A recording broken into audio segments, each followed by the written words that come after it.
வணக்கம் மக்களே, வணக்கம். சற்று முன் கிடைத்திருக்கக்கூடிய ஒரு முக்கியமான தகவல் ஒன்றை பார்க்க போகிறோம். சற்று முன்னாள் அமைச்சரான பொன்முடியை நடு இரவில் அடித்து இழுத்துச் சென்ற போலீஸ். ஸ்டாலின் பேரதிர்ச்சியில் உறைந்து போயிருக்கிறார். இதை பற்றின முழுமையான தகவல் தான் இந்த ஒரு வீடியோவில் நம்ம தொகுப்பாக பார்க்க போகிறோம்.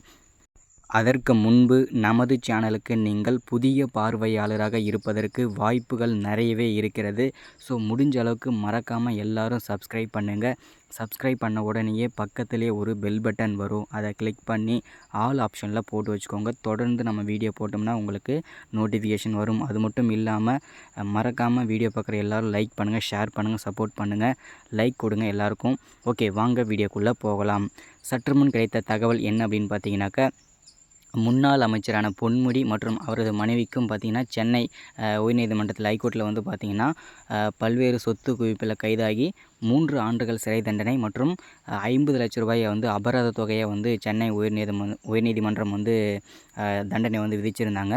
ஸோ இதை வந்து பார்த்திங்கன்னா ஏற்க முடியாமல் முன்னாள் அமைச்சரான பொன்முடி வந்து டெல்லிக்கு வந்து பார்த்திங்கன்னா ஹைகோர்ட்டுக்கு வந்து திரும்பவும் மேல்முறையீடுக்காக கொண்டு போயிருக்காரு. கொண்டு போனதில் வந்து பார்த்திங்கன்னா, நீங்கள் எதற்காக வந்து மேல்முறையீடு செய்ய வந்துள்ளீர்கள் அப்படின்றத நீதிபதி அவர்கள் வந்து கேட்டிருக்காங்க. பொன்முடி அவர்களை வந்து என்ன சொல்லியிருக்காங்க அப்படின்னா, என்னுடைய உடல்நிலை சரியில்லாத காரணத்தினாலும் நான் வந்து ஒரு அப்பாவி, இது வந்து பொய்யான வழக்கு அப்படின்றதுக்காகவும் நான் வந்து வழக்கு மேல்முறையீடு செய்கிறேன் அப்படின்ற மாதிரி சொல்லியிருந்தார். ஸோ இது வந்து பார்த்திங்கன்னா தீர விசாரித்து அன்றைக்கி இரவே பார்த்திங்கன்னா சட்டென்று பார்த்திங்கன்னா ஒரு அமலாக்கத்துறை வந்து மீண்டும் அதிரடியாக அன்று இரவே பார்த்திங்கனாக்கா அதிரடியாக சோதனை நடத்தி ஒரு 500 கோடிக்கு மேலே வந்து பணங்கள் வந்து பதுக்கி வைத்திருந்தது ரகசிய அறையில் வந்து கண்டுபிடிச்சி அதை மீண்டும் டெல்லி ஹைகோர்ட்டுக்கு வந்து கொண்டு போயிருந்தாங்க, சப்மிட் பண்ணியிருந்தாங்க. இவ்வளோ பணங்கள் பறிமுதல் பண்ணியிருக்கோம். ஸோ இது எல்லாமே இதுக்கு என்ன பதில் சொல்கிறீங்கன்னு சொல்லிட்டு நீதிபதி அவர்கள் கேட்க எதுவுமே பேச முடியல அமைச்சர் பொன்முடியால். ஸோ அதனால் வாழ்நாள் முழுவதுமே முன்னாள் அமைச்சரான பொன்முடி மற்றும் அவரது மனைவிக்கும் வாழ்நாள் முழுவதுமே சிறை தண்டனை அப்படின்றதான் தெளிவாக உறுதிப்படுத்திட்டாங்க. இனிமேல் அவர் வந்து மேல்முறையீடு செய்தாலும் வேலைக்கே ஆகாது. அவருடைய பொன்முடியின் கதை இதோடு முடிந்தது.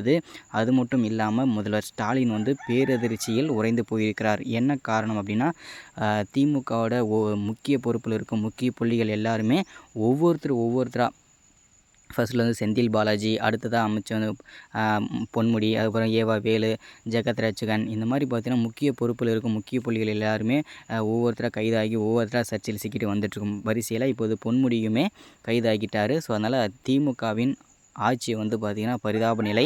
ஸோ இதனால் திமுகவின் ஆட்சி கலைஞ்சாலுமே ஆட்சி பண்ணுறதுக்குள்ள ஒன்றுமே இல்லையா? ஸோ அதனால் முடிஞ்ச அளவுக்கு எல்லாருக்கும் இந்த வீடியோ ஷேர் பண்ணுங்கள். இதுதான் இந்த வீடியோவில் அரசியல் நியூஸ் இன்றைக்கி மறக்காமல் அப்டேட் பண்ணுறேன். தொடர்ந்து நம்ம சேனல் இணைஞ்சிருங்க. மறக்காமல் சப்ஸ்கிரைப் பண்ணாதும் சப்ஸ்கிரைப் பண்ணுங்கள், லைக் பண்ணுங்கள், ஷேர் பண்ணுங்கள். அடுத்த வீடியோவில் தொடர்ச்சியாக பார்க்கலாம்.